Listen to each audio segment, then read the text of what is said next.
What's going on, folks? What's going on, bad boys and bad girls? My name is TIm Wheaton with the MMA Sucka Podcast. Hoping you folks are doing just lovely today. My cohort, Frazer Krohn, is out for the week, but he still will have a striking breakdown for us a little bit later on in the show, so he will still be featured on today's episode. What we want to cover off today is a whole litany of stuff. We have the fight night from last week. We have Santos versus Hill that we want to talk about. And then we also want to talk about the fight night upcoming this weekend with Dominick Cruz and Marlon Vera, which is a sneakily good fight. But I want to start the show talking about a retirement just announced. Uriah Hall has announced that he has retired from the UFC, from competition, from MMA. So let's talk about his legacy, his career. This is fresh news. This was just like an hour ago that he announced it. So let's talk a little bit about it. I thought, like everyone else, Uriah Hall had all the potential in the world. And he always talked about being comparing to Anderson Silva and guys like that and how much pressure that put on him. He started his career in the UFC a little bit. It seems like he's been in the UFC forever. But he actually started kind of late. He was doing WCL kickboxing under Chuck Norris for a little while. He was doing, he's a Tiger Schulman guy. But yeah, he was doing all sorts of stuff before actually entering the UFC. And then he spent most of his career, 10 years under the UFC. He's complained about Joe Silva, just like every fighter has. He also commented on he had to take fights often when he was injured because they said, if you don't take this fight now, you won't be able to get a fight later this year. So he often complained about those kinds of things. So I think quite often he was fighting not under perfect conditions. He knew that, but he had to take the fight. But it seemed like at one point he was getting his career together. He knocked out Bevon Lewis. He defeated Carlos Jr. He knocked out Anderson Silva. He TKO'd kind of Chris Weidman. At that point, I know that he was maybe 37 or something like that. It looked like he was getting his late career resurgence together. A crappy loss to Sean Strickland in a fight like that, I still think that's winnable for him. And then a really crappy loss to Andrew Muniz. Just crap. Just absolute crap of like that. It sucks because what you see is the same bug that has affected so many fighters like Tyron Woodley, Douglas Lima, guys like that, where it just looks like, why are you so stuck in first gear? Why are you so just like, oh, I wish you could just get out of your head a little bit. You know how, we know how talented you are, and we want you to fight to your talent level. But you know what? He made the right choice.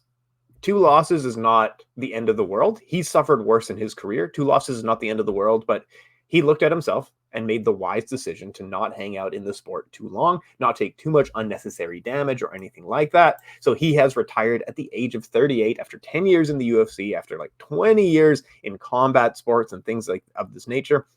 Good for him for retiring, for knowing his body, knowing his limits, knowing just this is it.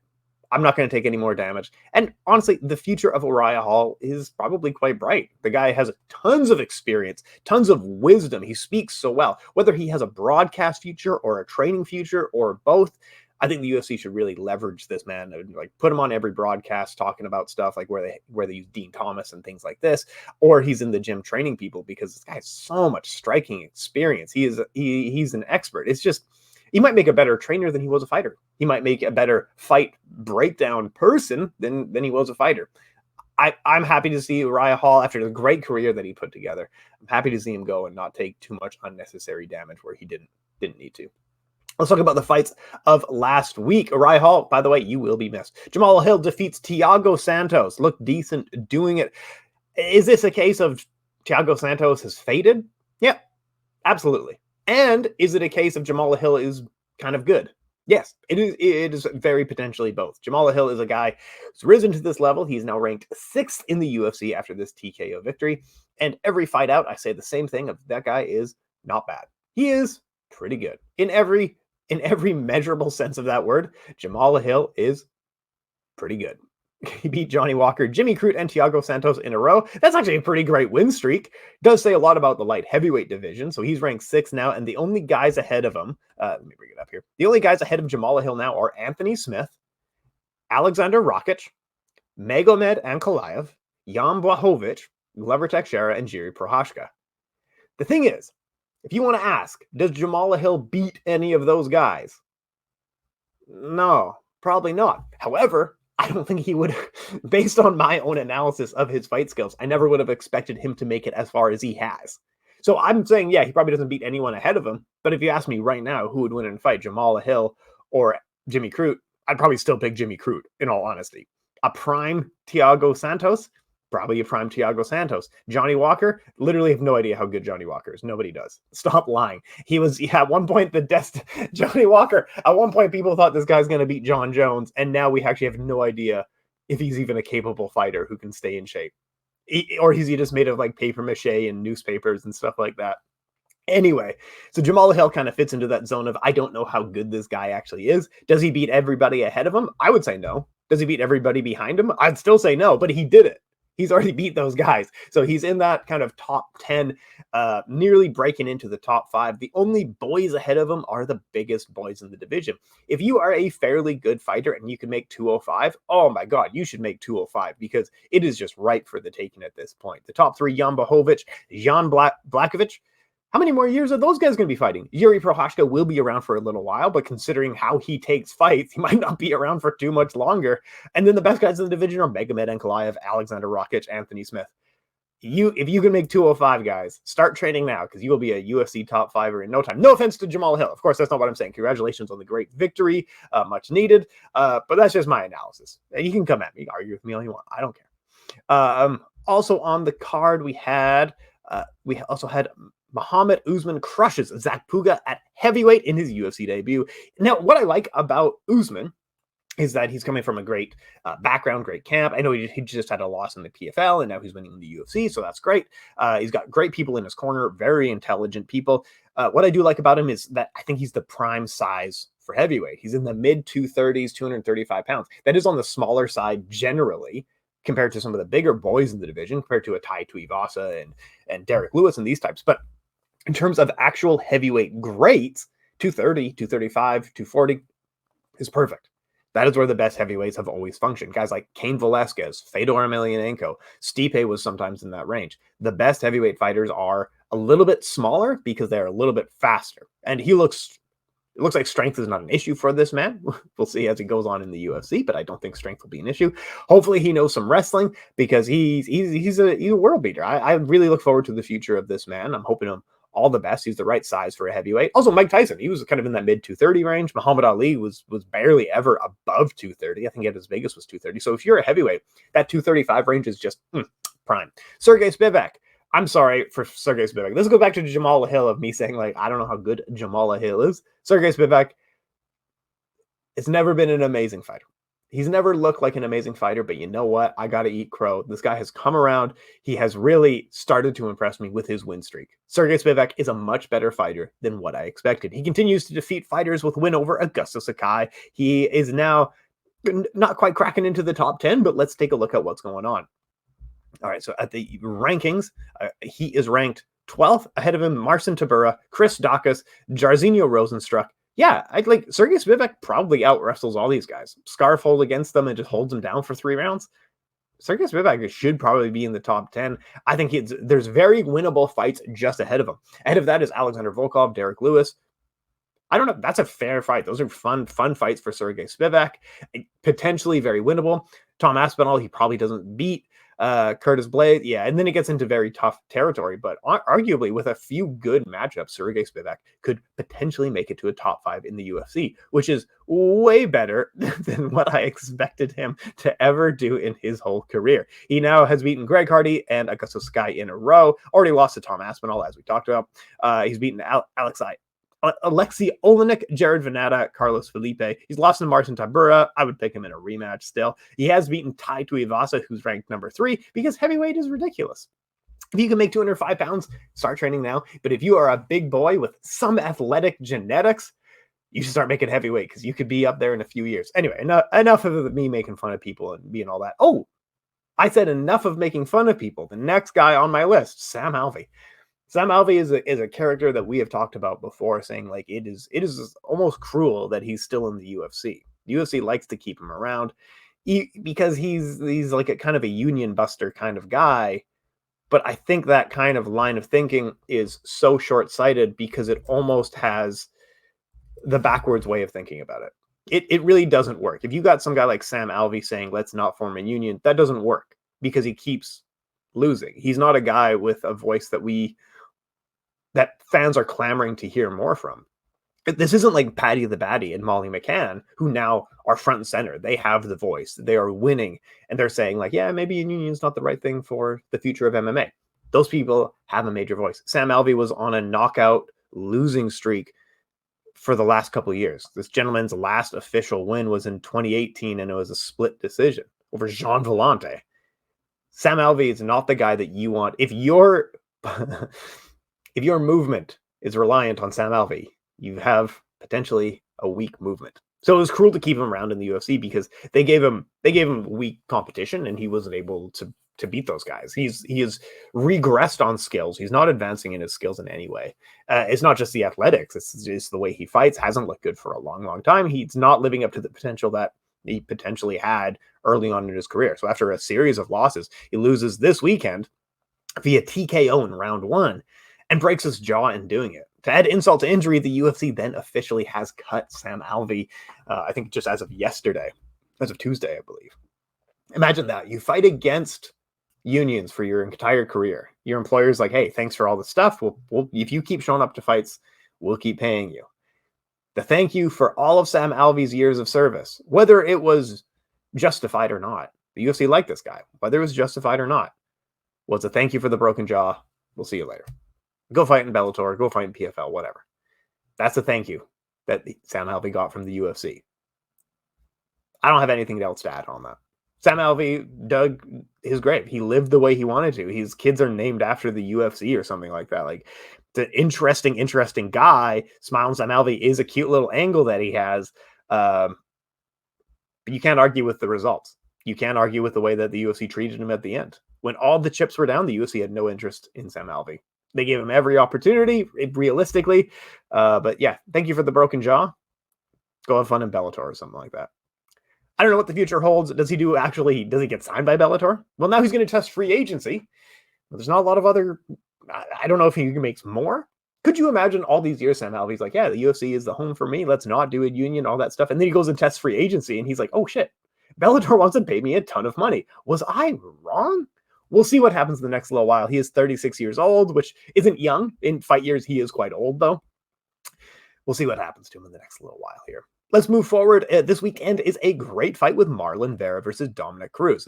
I love this fight. Bantamweight, put all their names in a hat because all these fights are just chef's kiss for me. The former WEC and UFC champion Dominick Cruz looking to work his way back, and he's looked not bad in his last few outings. The guy, I just wish he would fight more, and I've been saying that for like 10 years. I wish Dominick Cruz could fight like twice in the same year.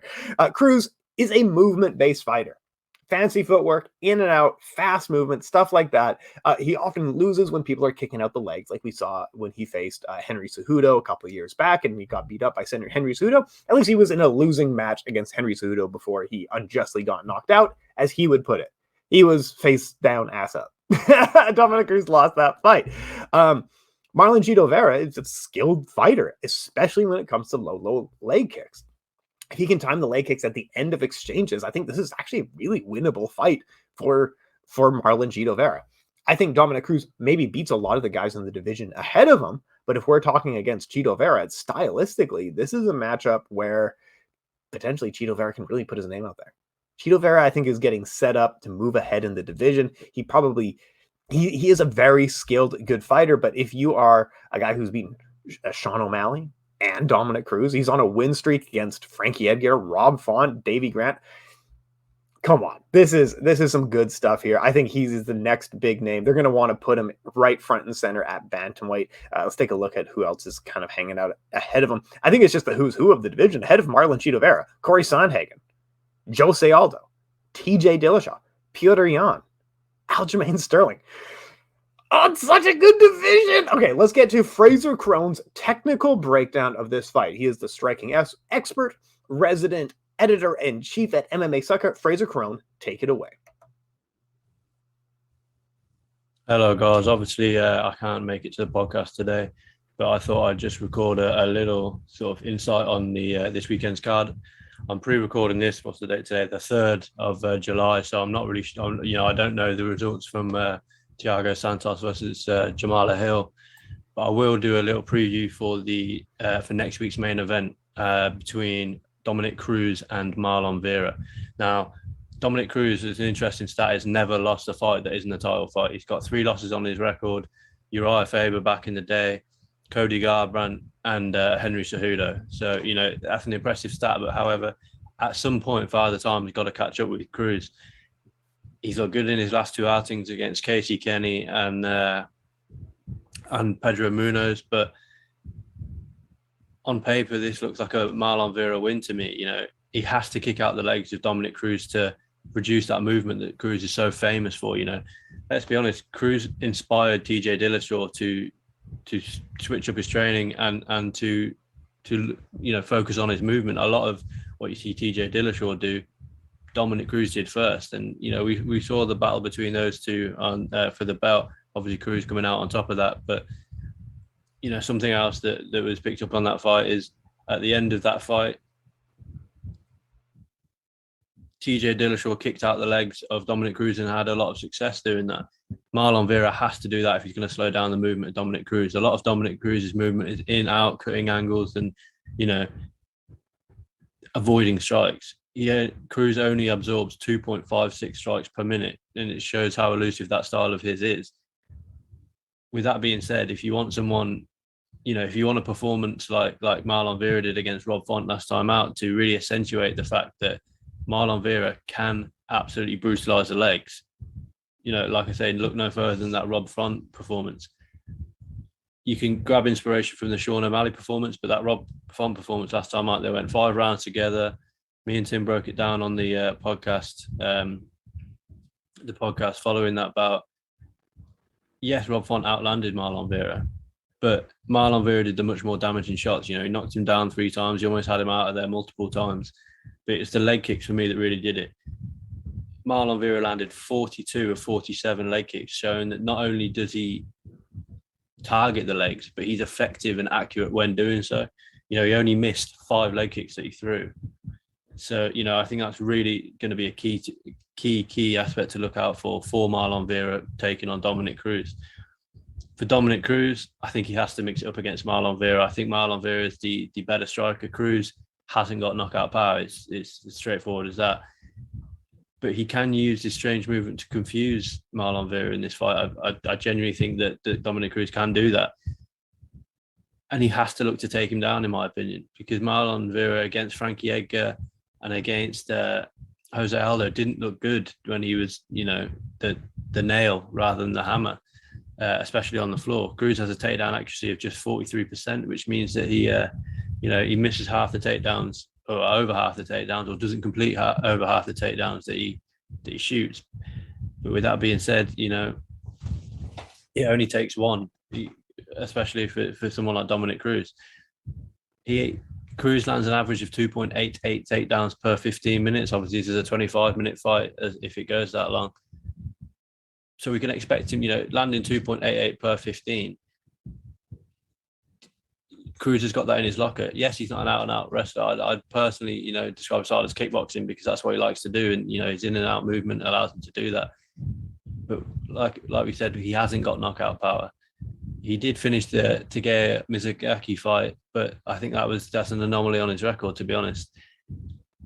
His last 2 fights against Pedro Munoz and Casey Kenny, he's landed 3 takedowns, but importantly, he landed 2 against Casey Kenny, who's a really impressive judoka. We saw him against Nathaniel Wood, where he was able to defend a lot of shots from Wood. So that shows just how good a takedown artist Dominick Cruz is. He never ever struggles with his cardio, Dominick Cruz, but expect Marlon Vera to put a pace on him. Cruz hasn't been scheduled for 5 rounds since his Henry Cejudo fight, and he hasn't gone 5 rounds since his Cody Garbrandt fight back in 2016. Prior to that, he went 5 rounds, 6 in his last 7 fights, with the Mizugaki fight being the only sort of asterisk on that. So we know that Cruz has got 25-minute cardio, but expect Marlon Vera to really, put the pace on him. Marlon Vera, obviously, last time out, he was headlining against Rob Font. So he's used to that. He's used to training for a 5-round fight.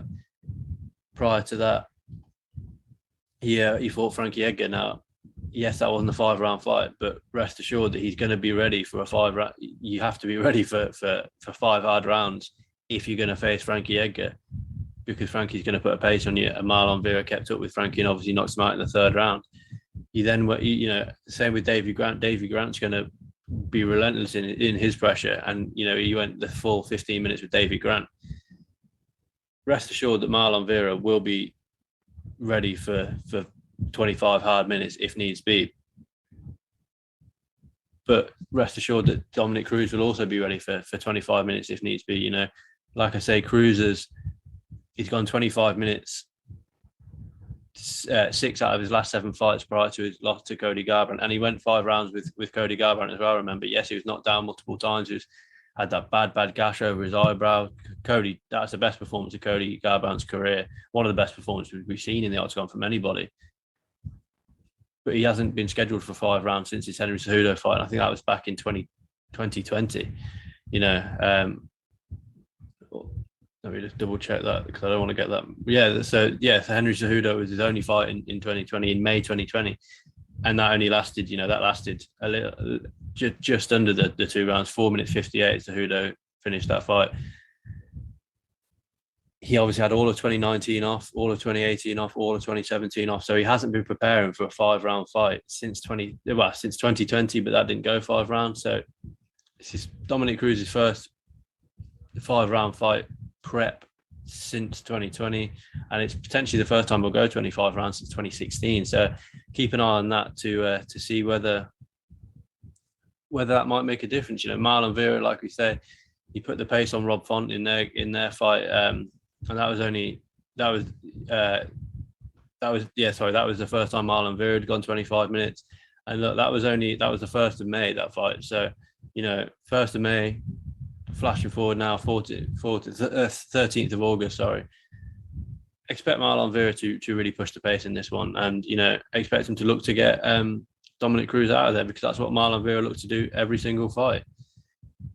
My official prediction for the fight, I think Marlon Vera might take this one by decision. I just think that he's the much more informed fighter. He's rattled off 3 in a row now against, and especially with that performance against Rob Font, it was just so good, that performance against Rob Font. I think it's going to be difficult to ignore that performance. And I think Father Time just might catch up with Dominick Cruz, which, he's a great analyst, he's a great coach by the looks of things, and the state of the bantamweight division at the moment. Obviously, you got Aljo versus TJ Dillashaw. You've got Yan versus O'Malley. You've got Merab versus Jose Aldo.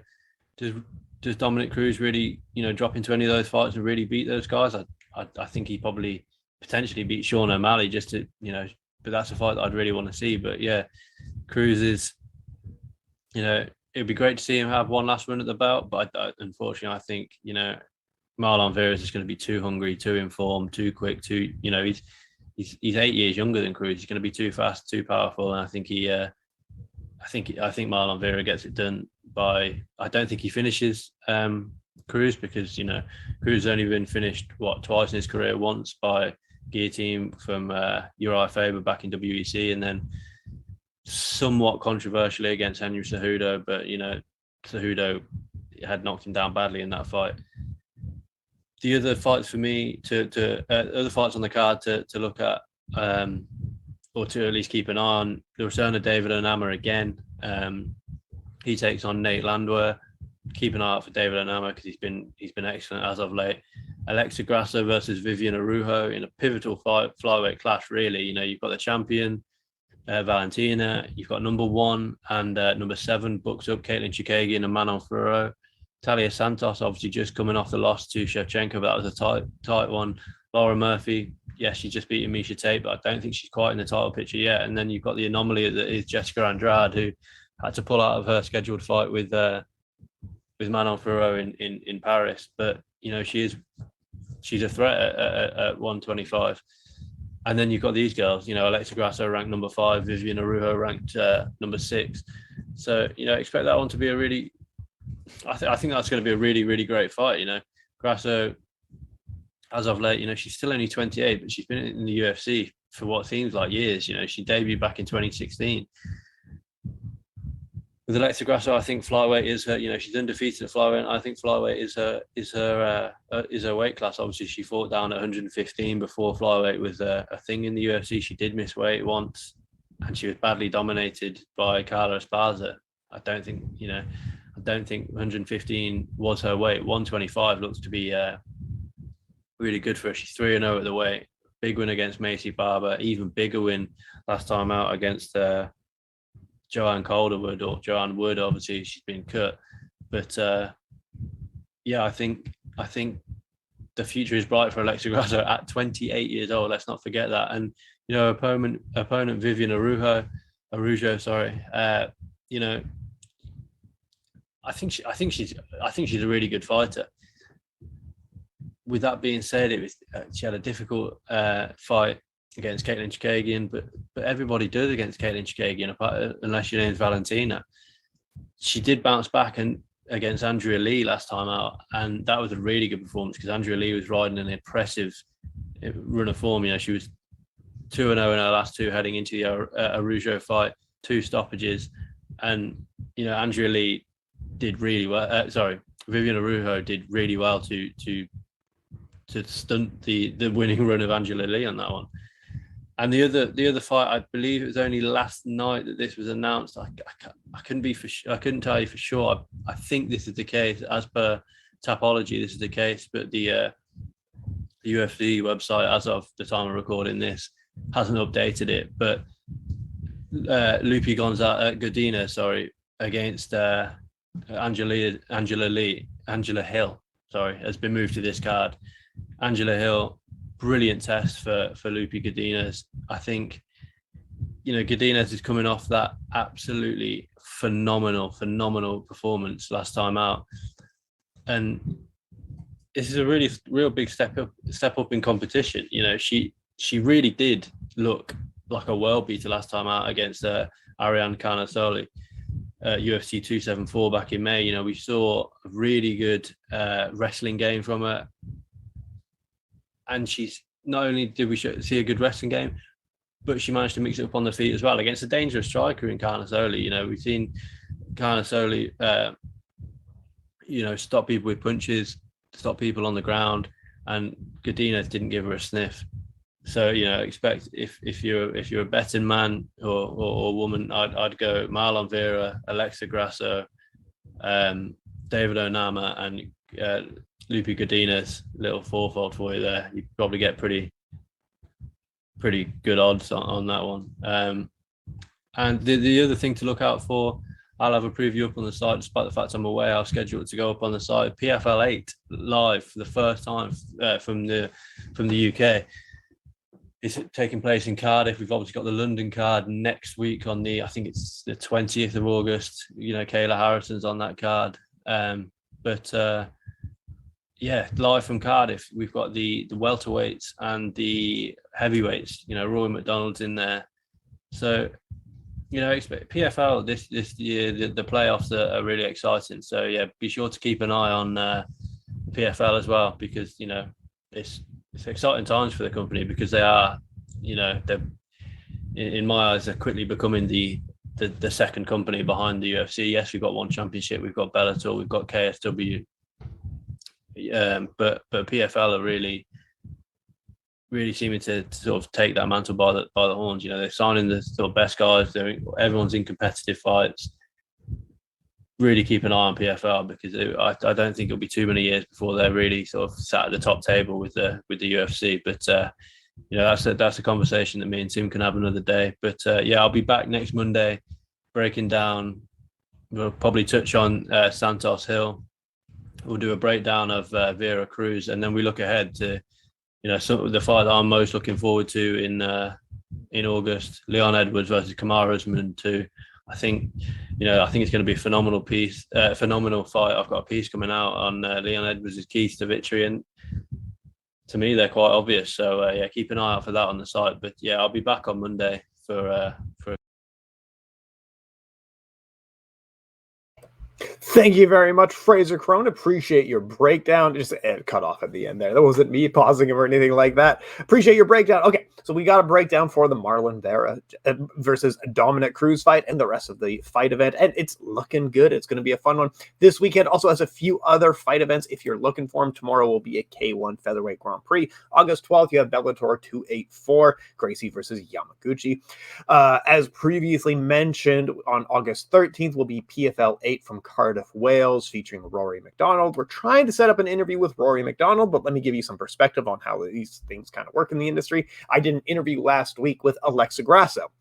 Frazer Krohn talked about the Alexa Grasso fight because he didn't know at that point that it had been canceled, I believe, due to visa issues on the part of Grasso. This is the second time that Alexa Grasso and Vivian Arujo has been canceled for various reasons. They were scheduled for January, and then they were scheduled for just like this weekend, and now it's been canceled both times. But yeah, like Grasso, she hasn't lost since she moved up in weight, and that's really fun. But yeah, had an interview with her last week. Gave me a few minutes to talk about the fight, and then the next day, the fight had been canceled. So interviews are just weird things in this industry. Of sometimes like the guy doesn't even show up. They agree to schedule it and nobody shows up, or they agree to schedule it and just stop correspondence. So we do have an interview supposedly with Rory McDonald, but who knows what's going to happen. Just a few days away from that one. Cage Warriors 142 is this weekend. UFC Fight Night, Vera versus Cruz. And then next week, August 20th weekend, is the weekend that everyone decided to throw a fight event. So August 20th, we'll see LFA 139, KSW 73, featuring Arkadiusz Verdrosic. We also have a PFL on August 20th. We also have the big heavyweight clash of Glory 81 on August 20th. You also have, I believe, a Rise kickboxing card from Japan on August 20th. Also, not to mention UFC 278 Usman versus Edwards 2 on August 20th. And I like that one. That's going to be a fun one. All right, that's it for me, myself, TIm Wheaton, Frazer Krohn, MMA Sucka Fight. Folks, thanks so much for your time.